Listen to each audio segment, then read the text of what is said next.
Olá para você ligado na programação da TV Câmara Jaú, está entrando no ar mais uma edição do programa Fala Vereador, esta que é a última rodada de entrevistas com os parlamentares em 2025.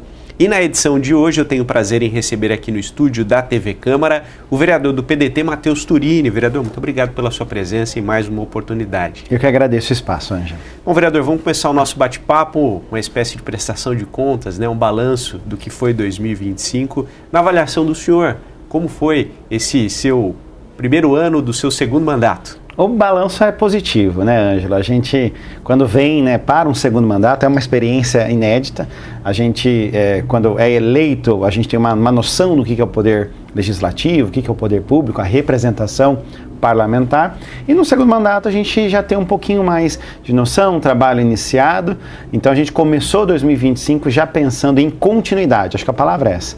Daquilo que a gente vem trabalhando, daquilo que a gente vem propondo, o que é possível continuar, claro, com as novas demandas que aparecem todos os dias. Bom, o senhor se destacou sempre por ser um vereador bastante combativo. Nós tivemos neste ano a SEI do Gabinete Paralelo, SEI que o senhor presidiu, né? Qual a avaliação do trabalho, qual o balanço que o senhor faz da condução dessa SEI? O balanço final é de que eu acho que os dois grupos, tanto da base quanto da oposição, foram atendidos nos trabalhos da Comissão Especial de Inquérito do Gabinete Paralelo. Eu sempre falo isso e vou reiterar, né? Existem alguns problemas que não foram criados pela oposição. E esse do Gabinete Paralelo é uma questão quase que 100% da própria base. O Sr. Glauber vinha falando, de relações que tinha com o Poder Executivo, de que recebia recursos para organizar uma rede de defesa ao prefeito, de ataque aos opositores, e a suspeita maior, Ângelo, era de que esses recursos que financiavam essas páginas vinham de contratos públicos. A nossa missão é justamente fazer a verificação.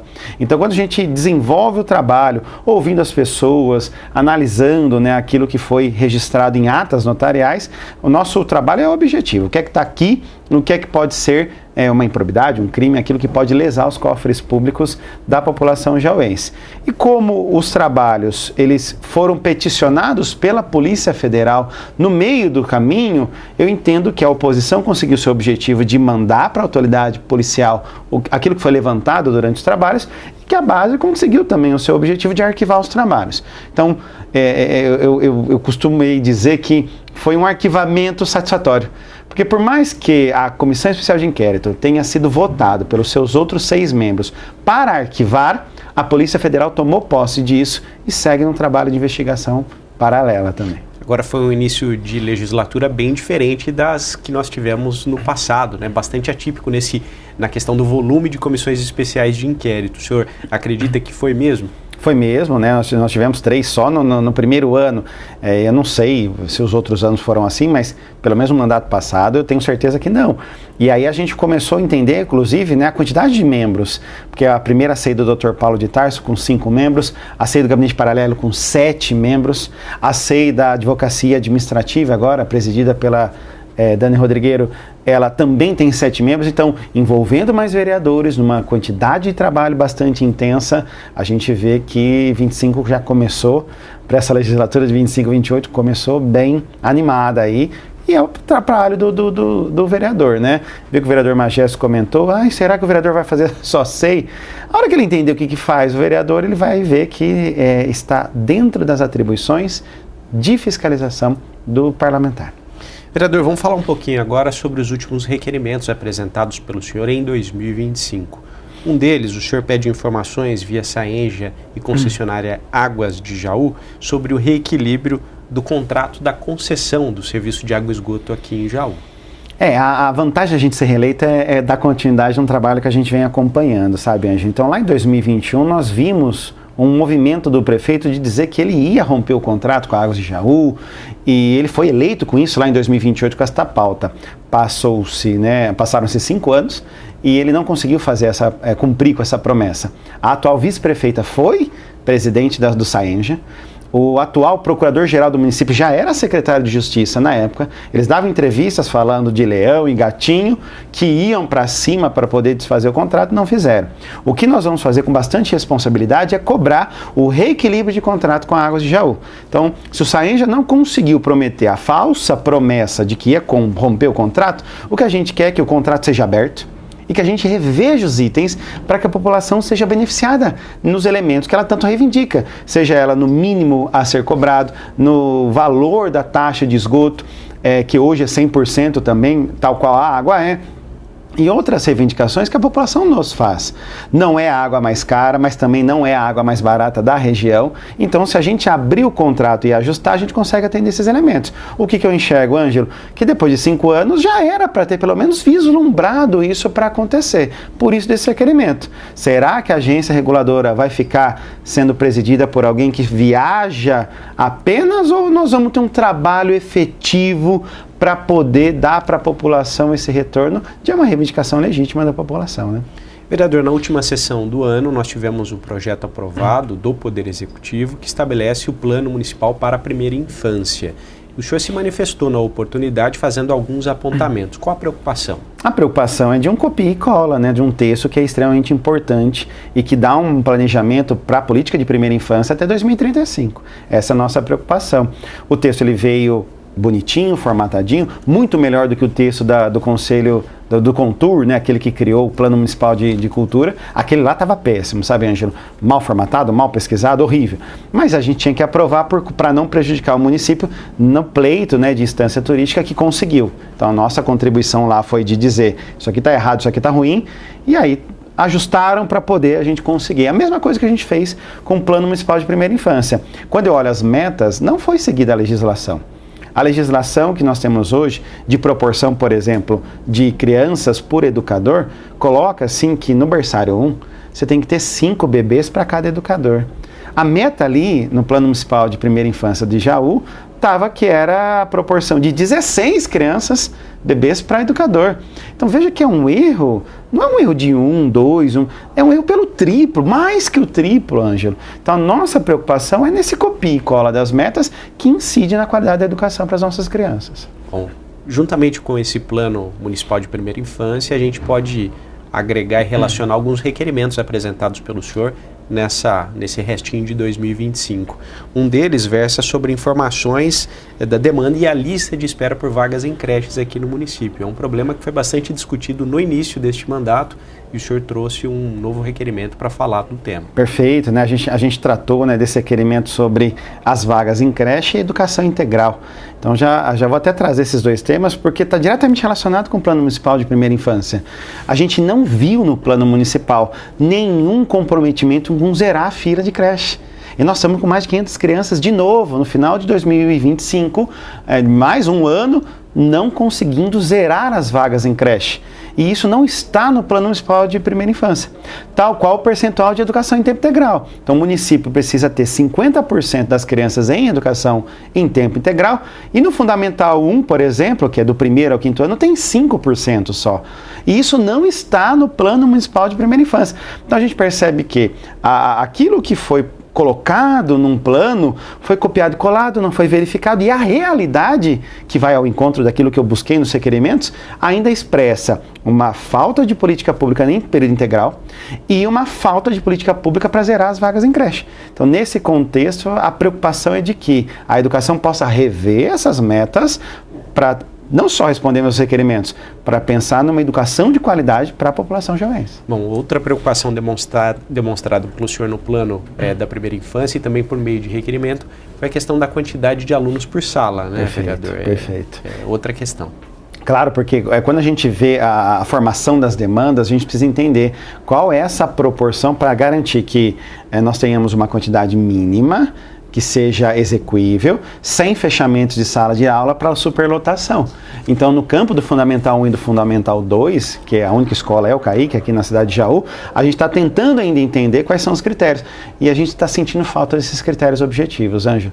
Por isso que talvez nosso trabalho em 2025 foi de tentar identificar esses critérios para em 2026 a gente enxergá-los na sua execução. Vereador, tem um outro requerimento do senhor nesse restinho de 2025 que chama a atenção. O senhor pede informações sobre a devolução de recursos do transporte escolar e concessão de passes aos alunos do Centro de Línguas, que ocorre ali no Major Prado, é isso? Exato, porque veja o contrassenso, Ângelo. Nós temos recurso que vem do governo federal que só pode usar para transporte. E aí a gente tem uma demanda ali da escola do Centro de Línguas de crianças que precisam de um segundo passe, porque elas já são alunas da rede e precisam usar o passe para ir para o transporte, mas elas precisam de um segundo passe para ir para o Centro de Línguas. Então, para esses alunos, a resposta que a gente recebeu foi de que, não, a gente está seguindo o regramento que o convênio município-estado firmou. Mas se está devolvendo dinheiro, por que não suplementar o passe dessas crianças? Dinheiro público é para ser usado, não é para ficar em caixa e não é para ser devolvido. O que eu não quero, Ângelo, é devolver dinheiro que só pode usar para aquilo e ter um déficit num serviço que poderia ser melhorado. Bom, vamos falar agora de um tema que é muito importante para o senhor. Já desde o mandato passado o senhor vem tratando dessa questão, que é o cursinho popular aqui de Jaú. Recentemente o senhor divulgou na última sessão da casa, esteve em Brasília, né, representando a nossa região, salvo engano, o estado, vereador? A região sudeste, a região sudeste do Brasil. No evento nacional dos cursinhos populares. Conta pra gente como é que foi esse evento, né, a importância dessa representação e também o balanço de 2025 no Cursinho Popular. Primeiro que o Cursinho Popular, ele é um projeto que, assim, por ser da educação, a gente fica muito feliz de poder representá-lo. E de início eu já quero agradecer à Associação Teresa Perlatti, que recepcionou a ideia, que abriga o projeto, que dá todo o corpo institucional para o projeto, que sem eles a gente não teria conseguido fazer essa organização formal. O CEPOP é um projeto, é uma política pública do governo federal que começou a mapear os cursinhos populares pelo Brasil. E eles lançaram o edital em 2025, mapearam 384 cursinhos por todo o Brasil, e o Cursinho Popular foi um deles a ser identificado, reconhecido. E eu brinco, Ângelo, assim, né? Uma coisa é você ganhar, a sua mãe falar que você é bonito. Outra coisa é você ganhar um concurso de Miss Universo. Então, quanto mais longe vem o elogio, mais valor ele tem. Então, nós, aqui em Jaú, conseguimos um reconhecimento nacional, que foi ser selecionado por um edital que tem essa amplitude nacional, com recursos para poder pagar aos alunos uma bolsa de R$200 para eles estudarem. É uma política pública nova deste ano, que o Cursinho Popular sai na frente, já sendo contemplado. E na avaliação, na seleção de cursinhos para avaliar o CEPOP, o edital de 2025 e pensar no edital de 2026 do governo federal, o Cursinho Popular foi indicado para ser um dos avaliadores. Então, 5 cursinhos da região sudeste foram escolhidos e nós fomos escolhidos aqui. Então, isso significa ser identificado como um trabalho sério, com resultado, numa política pública que é tão cara para a educação popular. É uma espécie de reconhecimento, né? Coroa o trabalho que foi realizado. É um troféu, aqui, não tenho dúvida, é um troféu. É um troféu de reconhecimento que vem lá do governo federal, lá de Brasília. Então não sou eu reconhecendo, não é você, não é minha mãe falando que eu sou bonito. É a gente ter um reconhecimento de uma banca especializada de uma política pública feita pelo governo federal. Isso não tem preço, Ângelo. Isso é reconhecimento e a gente fica muito feliz de contribuir com isso. Diante disso, eu acho que a expectativa para 2026 com o Cursinho Popular não poderia ser melhor. É alta, é alta. Inclusive, né, o próprio Cursinho Popular nos faz movimentar dentro das nossas emendas parlamentares uma outra política pública, que é o transporte universitário. Então a gente fez uma parte que é botar esse aluno na educação do ensino superior. Eu preciso agora garantir que ele vá até a faculdade, que ele vá até Bauru, que ele vá até Araraquara, que ele vá até São Carlos. Então veja como a política pública do CEPOP amarra com essa emenda que eu acabei fazendo de transporte universitário. Serão R$138 mil reservados para isso, no orçamento de 2026. Né, exatamente, né? A legislação é da década de 80, nós tivemos um edital, se eu não me engano, em 2014, então depois de 10 anos nós vamos conseguir voltar com uma política pública de concessão de auxílio transporte para alunos que estudam fora da cidade de Jaú.